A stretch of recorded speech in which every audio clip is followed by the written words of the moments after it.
Good morning, Red and Ruby class, and welcome to today's Expressive Art and Design lesson. Today is Tuesday, the 26th of January, and we're going to be carrying on our learning from yesterday. Now today you're going to need lots of equipment. You'll need some coloured paper that you can cut up, or some paper, white paper that you can colour. So if you wanted red paper and you don't have red, you can colour it red.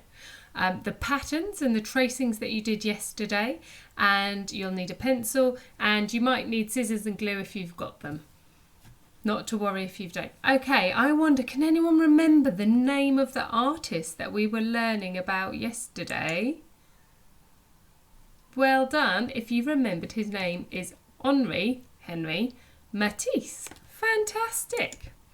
Okay, today we're going to learn a little bit more about Henri Matisse. Now Matisse loved painting his cats. In this picture you can see that he's working with a lot of block colours, so there's less shadow in his paintings. Can you see the cat is yellow? Although he's got a little bit of shadow, he's mainly just one colour, yellow. And if we look out the window, the hill's just pink and the sky is just blue. And then we've got the floor here, it's red, and he's drawn just a black zigzag on it. So there's not lots of shading, there's not lots of detail, and he's started looking just more at colours. So later on in life, Matisse fell ill again, and he couldn't paint as he used to, and he often used to draw snails, and then he simplified them into patterns to create collages. Now a collage is where you take a piece of paper and you stick it or layer it onto other paper to make a picture. Can you see the spiral in this picture? We start with the green one and it goes out and out and out, a little bit like a snail shell. Now today we're going to create our own pictures of animals. So I want you all to think of an animal. You might like to do a picture of a pet, or perhaps an animal from our story last week. I think I'm going to do a rabbit because I know that my daughters really love rabbits. Next, I want you to think about what colours you'd like to make it with. Perhaps your favourite colour. And then think about what colours would look nice with your favourite colours. So you can pause the video if you like to have a think about what animal and what colours you're going to use. Okay, so now I've got a picture of a rabbit and I'm going to think about some of the colours. Really make them bright colours so they don't have to be pastel or shadowy. They can be bright greens, purples, reds. And then I want you to look at the animal and think about what shapes you can see in the animal. So you might be able to see, sorry, I'm looking for my mouse here. For the rabbit head, there's a bit of a triangle shape. So it's got 1, 2, 3 sides, and that's a triangle shape. Then for the ears, you might want a different shape, and I can see a teardrop shape, although it's upside down, a bit like a raindrop. And his body is like an oval shape or a circle. And then we've got the grass to think about as well. So what you can do is then, sorry, just flicking through, cut or even tear the shapes that you would like from the coloured piece of paper and then place them onto a white piece of paper or your background paper. Now Matisse often used a white piece of paper, so I'm sticking with him on that. Now this is the picture that I've done. So can you see we've got a triangle for the head. I've torn out some teardrop kind of shapes for the ears and an oval shape for the body. Also, you might like to think about some of the patterns you created yesterday and if there are any areas of your picture where you'd like to use the patterns.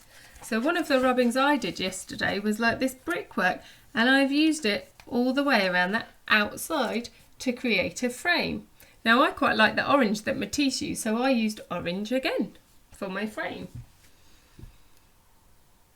Okay, so once you've done that, you could even simplify it further and just use one shape. So instead of using a triangle for the head, you could use a square. And instead of using a teardrop shape for the ears, you could just use another square or a rectangle of a different colour. And instead of an oval for the body, you could just use a blue square. and you could just use green for the grass. It's up to you. This is yours. There's no wrong answers. Nothing you create will be wrong or bad. It will all be amazing because it'll be your ideas. Now, one of the other things I've added is, I wonder if you can see this shape here, that it's a bit in the background of this PowerPoint.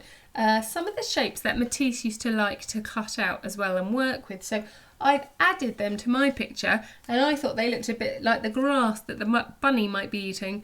And then I also thought I'd quite like to add some grass, and I've cut the half of the bit of paper into strips. So I've added a bit of depth to my collage there as well.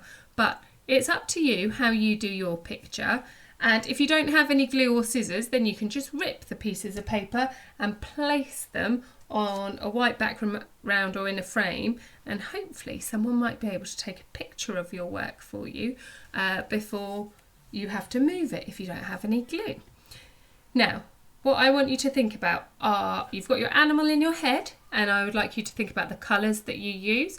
You don't have to use the same colours as me, you get to choose. I would like you to think about the shapes in your animal. Again, you can do round shapes, pointy shapes, wiggly shapes, square shapes. It's up to you. You can tear or you can cut, you choose. But the last thing you need to do is, do you remember Matisse's amazing pictures all had names? Yeah, so you need to give your picture a title. And mine is called, I think this grass actually looks a little bit like seaweed. So I'm going to call mine Rabbit in Seaweed. And you can choose the title for your name, for the title for your picture. And the last challenge is, I'd really love it if you can send in your pictures. We'd love to see what beautiful things you've been creating. Okay, give yourselves a big smile, a big clap for great listening, and off you go and make some wonderful creations. Bye.